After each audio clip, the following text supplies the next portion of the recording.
بھائی جو لوگ دھڑے باز ہوتے ہیں، دل میں کیڑ رکھتے ہیں، اور جو لوگ یقین کریں لوگوں کی نیتوں پہ حملے کرتے ہیں یا حسد کرتے ہیں، عیبوں پہ، بھائی ہمیں خوبیاں دیکھنے کا حکم ہے. خذ العفو وامر بالعرف وعارض عن الجاہلین. تو اللہ تبارک و تعالیٰ کے حضور میں دعا کرتا ہوں، آمین کہیں کہ اللہ پاک ہمیں ایوب پہ پردہ پوشی اور لوگوں کی خوبیاں اللہ ہمیں بیان کرنے کی توفیق عطا فرمائے. چوتھی بات سن لیں، دو باتیں باقی رہ گئی. یہ رمضان کی تیاری بھی ہے اور یہ بڑا ضروری ہے. اور ادھر دیکھو، ورنہ بھائی اگر ہم اس طرح کے کام کرتے رہیں گے نا، دیکھو ہم اپنے جماعت کا نقصان کریں گے، مسجد کا نقصان کریں گے، مسلک کا نقصان کریں گے، دعوت کا نقصان کریں گے، اپنا سکون برباد کریں گے. اور اگر ہمارے دل پاک صاف ہوں گے، تڑے بازی ہم میں نہیں ہوگی، ہم خوبیاں دیکھنے والے ہوں گے، عیبوں پر پردہ پوشی کرنے والے ہوں گے، نیتوں پر حملہ کرنے کی بھئی کون سا دین اجازت دیتا ہے؟ اس میں سکون ہے، اس میں راحت ہے، اس میں عبادت کا نشہ ہے. اور چوتھی بڑی قابل اہم بات ہے، یہ بھی مذہبی حلقے میں بعض بات دیکھنا پڑتی ہے، کہ اگر نیکی کر کے آپ کے اندر استکبار پیدا ہو گیا نا، استحقار پیدا ہو گیا نا، کہ آپ دوسروں کی حقارت کرتے ہیں اور تکبر کے بیماری میں مبتلا ہو گئے، سمجھ لیں کہ آپ نے اپنی ساری عبادات کو کھڈے لین لگا دیا. کبھی اپنے علم پر تکبر نہ کریں، سجدے پہ تکبر نہ کریں، تہجد گزار ہونے کے پہ تکبر نہ کریں. آپ یہ مکتبہ اہل حدیث بھائی ابو بکر سے کتاب لے کے پڑھ لیں، تلبیس ابلیس ابن جوزی. آپ حیران ہو جائیں گے کہ داڑھی والے بندے کو، مسجد والے بندے کو، ٹوپی رومال والے بندے کو، روزے دار نمازی کو شیطان کیسے کیسے قابو کرتا ہے. اور یہ بڑا ضدی دشمن ہے. آپ ماشاءاللہ بہت باعمل انسان ہیں، علم میں بڑی برکت ہے، نام میں بڑی برکت ہے، ادھر دیکھو کاروبار میں بڑی برکت ہے. آپ کو اس قدر زیادہ استکبار نہیں، استحقار نہیں، استغفار کرنا چاہیے. نبی علیہ الصلوۃ والسلام سب سے زیادہ استغفار کیوں کرتے تھے؟ آپ کے دل پہ تو کبھی گناہ کا خیال تک نہیں آیا تھا. یاد رکھنا، 100 باتوں کی ایک بات کرنے لگا ہوں، پلے باندھ لیں. اور اس کے بعد میں نے آخری بات کرنی ہے. اگر آپ نے دیکھنا ہے کہ اللہ کی بارگاہ میں آپ کتنے اللہ کے قریب ہیں، تو اندر جان کے دیکھیں. اگر تو اس دل میں غیروں کی حقارت ہے، مذاق ہے، ددکارنا ہے، تکبر ہے، تو آپ کی حیثیت اللہ کی بارگاہ میں مچھر کے پر کے برابر بھی نہیں. اور اگر آپ تہجد سے لے کے رات بستر پہ آنے تک سب نمازیں پڑھتے ہیں، صدقہ کرتے ہیں، خیرات کرتے ہیں، لوگوں کے کام آتے ہیں، اور آخر میں یہی کہتے ہیں ربنا اغفر لی، اللہم اغفر لی، استغفر اللہ، سمجھ لیں اللہ پاک نے آپ کو درجہ صدیقیت عطا کر دیا ہے. اور جو صحیح اللہ کے ہاں بڑے ہوتے ہیں نا، وہ منہ سے بڑے بڑے بول نہیں بولتے. پانچویں اور آخری بات توجہ سے سن لیں، جو میں نے آپ کو اصل سنانی ہے. خذ العفو وامر بالعرف وعارض عن الجاہلین. ایک آیت پہ عمل کرو، زندگی خوشگوار، درگزری کو لازم پکڑ لو، نیکی کا حکم دو، جاہل لوگوں سے اعراض کر کے رکھو. مذہبی ہونا یہ بہت بڑا شرف ہے. اپنے دل کا خیال رکھو، دل میں کڑ نہیں ہونی چاہیے، بغض نہیں ہونا چاہیے، بندے کو دھڑے باز نہیں ہونا چاہیے، حزبیت پرست بندے کو نہیں ہونا چاہیے. کم از کم اپنے ہم عقیدہ بھائیوں کے بارے میں اپنا سینہ کشادہ رکھیں.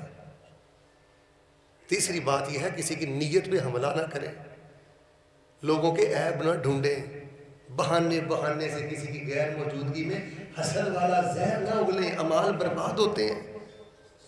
چوتھی بات یہ ہے، استکبار سے بچیں، لوگوں کی حقارت نہ کریں، استغفار کریں. پانچویں اور آخری بات، یہ وقت کی ضرورت ہے. بھائیوں اپنے دل کی تنگی کو ختم کریں، سینے کی تنگی کو ختم کریں، اعلیٰ درجہ کے خیر خواہ انسان بنیں. او بھائی ہمیں تو کتے سے خیر خواہی کرنے کا حکم ہے، ہم جماعتی سے خیر خواہی نہیں کرتے. پوچھو علماء کرام سے، مفتیان فیصل آباد سے، اس بدکارہ عورت نے ایک کتیا کو پانی پلایا تھا، اللہ نے زندگی بھر کے زنا معاف کر کے اس کو جنت کا مہمان بنا دیا تھا. کتے کو بھی ہمیں فائدہ پہنچانے کا حکم ہے. چاہے جائے کہ میری ماں میرے رویے سے پریشان ہے، میں بیوی کو گالیاں دیتا ہوں، بھائیوں کا میں نے جینا حرام کیا ہوا ہے. کشادہ دل بنے، فراخ دل بنے، سینے اپنے کشادہ رکھیں. اور بھائی ہم تو کافروں کو بھی فائدہ دینے آئے ہیں. یہ کتنا آپ نے واقعہ سنا ہے. وہ جو ایک کافر سردار تھا، اس کو بچھو نے ڈس لیا تھا، تو حضرت ابو سعید خدری رضی اللہ تعالیٰ نے 7 مرتبہ سورہ فاتحہ پڑھ کے کافر پر دم کیا تھا. اونچی بولے کس پر؟ ایک بات میں نے سمجھانی ہے، کس پر؟ اور جن کی نموز کی ہم بات کرتے ہیں، ہم ابناؤں سے آبا ہیں، وہ تو کافروں پر قرآن پڑھتے تھے. میں نے اپنوں کا جینا حرام کیا ہوا ہے. اور سیاستدان سے اختلاف کرو، مولوی سے اختلاف کرو، جماعتی سے اختلاف کرو، کسی چھوٹے بڑے سے اختلاف کرو، آپ کو نہیں پتا کہ سب سے بڑی طاقت دلیل میں ہوتی ہے، اخلاق میں ہوتی ہے. کوئی بد زبانی اور بدتمیزی سے بھی کبھی بہتری آئی ہے؟ کبھی دل کی سختی سے بھی لوگ بدلے. آپ تو کافروں پر قرآن پڑھتے تھے، آپ کافروں پر قرآن پڑھتے تھے. میں نے بخاری شریف میں پڑھا ہے، اس کافر سردار نے بڑا علاج معالجہ کیا تھا، اس کو کوئی فائدہ نہیں ہوا تھا. نبی پاک کے صحابی نے 7 دفعہ قرآن پڑھ کے دم کیا، اللہ پاک نے کافر کو بھی شفا عطا فرما دی. میں ہمسائے کا بھلا کرنے کو تیار نہیں ہوں. کڑ ہے، ادھر دیکھیں، عجیب شریکہ ہے. میں تھوڑا جا آسان لفظ کر کے تو دستے ہیں. مسلمانہ دے نال جنوں پنجابی چاہتے ہو نا، اٹ کتے دا ویر کہ انہوں بزتی کر کے چھڑنا ہے، اے بارے دل صاف نہیں کرنا. بھائی یہ جانوروں والی زندگی ہے، یہ دورہ جاہلیت والی زندگی ہے. نبی صلی اللہ علیہ وسلم نے حضرت عمر رضی اللہ تعالیٰ عنہ کو نا وہ ریشم کی کوئی کرتا دیا تھا، قمیض دی تھی، تو وہ غالباً شاید حضرت عمر نے پہن لی. تو آپ نے فرمایا میں عمر تینوں پاؤنا سے نہیں سی دیتی، ریشم مرد تو نہیں پاندے، صدقہ کر دے یا کسی اور کو دے دے. وہ میں نے حدیث شریف میں پڑھا ہے کہ حضرت عمر نے اپنی وہ قیمتی پوشاک اپنے سکے کافر بھائی کو دیتی تھی. کس بھائی کو؟ کافر بھائی کو. وہ ایک آدمی سے تھوڑی سی خطا ہو گئی، صحابہ تعزیراً اس کو سزا دے رہے تھے، تو ایک صحابی نے کہہ دیا تیرے تے لعنت ہوئے. آپ نے فرمایا زبان بند کر، انہو یحب اللہ و رسولہ. اگرچہ اس سے کمی کتائی ہوئی ہے لیکن اس کے دل میں اللہ کی بھی محبت ہے اور اللہ کے رسول کی بھی محبت ہے.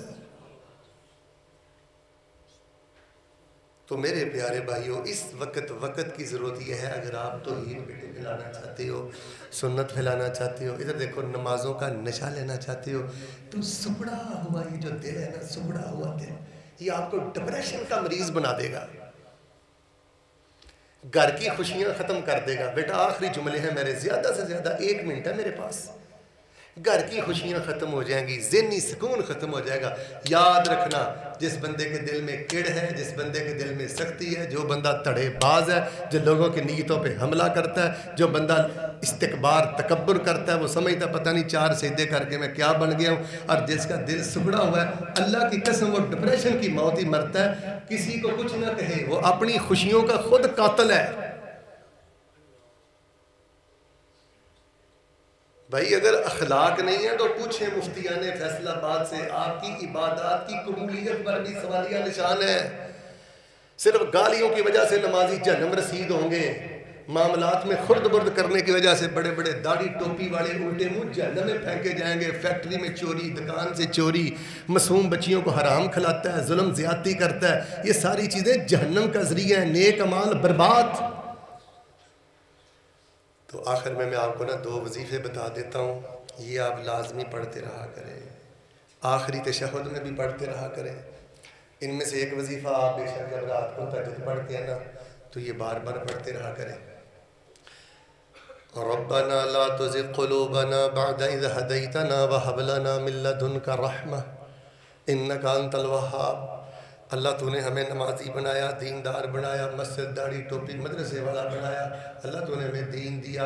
اللہ دین دینے کے بعد ہمارے دل ٹیڑے نہ کرنا، ان میں کڑ پیدا نہ کرنا، سختی پیدا نہ کرنا. اللہ نعمتیں تو عطا کرنے والا ہے. ادھر دیکھو، غیر المغضوب علیہم ولا الضالین.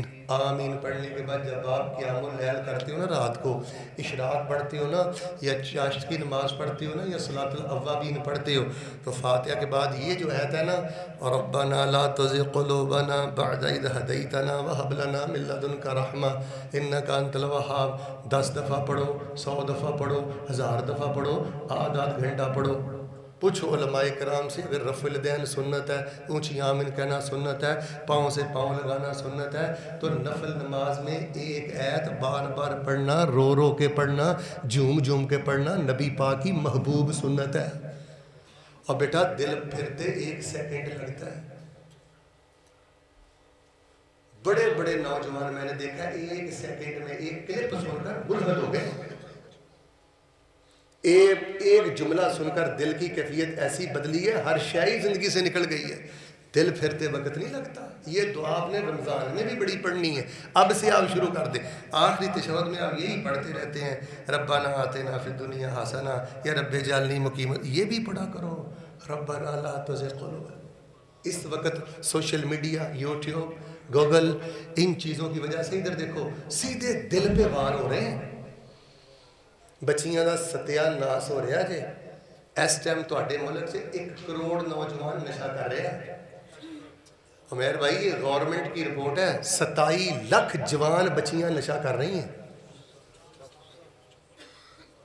ہمارے ملک کی حالت ہے، پچھلے مہینے اسلام آباد میں 1 مہینے میں صرف یہ گورنمنٹ کی رپورٹ ہے، 300 بچیوں نے گھروں سے بھاگ کر اپنے ماں باپ کی عزتوں کو خاک میں ملا کر 1 مہینے میں اسلام آباد میں انہوں نے گھروں سے بھاگ کر شادی کی ہے۔ یہ جو سوشل میڈیا ہے نا، یہ یوٹیوب ہے، اس نے ستیہ ناس کر دیا نسل کا۔ اور دوسری دعا، اللہم یا مقلب القلوب ثبت قلبی علی دینک، یہ تو سجدے میں پڑھتے ہی رہا کرو، اللہم یا مقلب القلوب ثبت قلبی۔ اللہ تعالیٰ کے حضور میں دعا کرتا ہوں، اگر میری باتوں میں کوئی خیر تھی تو اللہ کی رحمت تھی، اللہ قبول فرمائے، اگر کوئی کمی تھی یقیناً تھی، اللہ مجھے اور آپ کو معاف فرمائے۔ نمازی ہونا، دیندار ہونا بیٹا یہ بہت بڑی کامیابی، بہت بڑی کامیابی، لیکن اس کے ساتھ ساتھ اپنے دل کو نرم بنائیں، دڑے بازی سے باہر نکلیں، لوگوں کے عیب نہ دیکھیں، خوبیاں دیکھیں، حسد نہ کریں، حوصلہ افزائی کریں، استحقار نہ کریں، استکبار نہ کریں، استغفار کریں۔ اگر رب نے چن لیا ہے، اور بابا رب نے چن لیا تو استغفار کریں، اللہ تیری مہربانی، پہلی صف کا نمازی بنا دیا ہے، مصلے پہ کھڑا کر دیا ہے، تیری مہربانی، ورنہ اللہ میں اس قابل نہیں تھا، تیری مہربانی اللہ۔ دیکھ ہزاروں لوگ ہیں مسجدوں میں نہیں آتے، تسی قرآن دے 30 پارے جا کے انہاں کے پڑھ لو، انہاں اثر دی نماز پڑھنے مسیتے نہیں ہونا، یہ فضل ہے اللہ پاک کا۔ اور اللہ تبارک و تعالیٰ ہمیں دل کی کشادگی نصیب فرما۔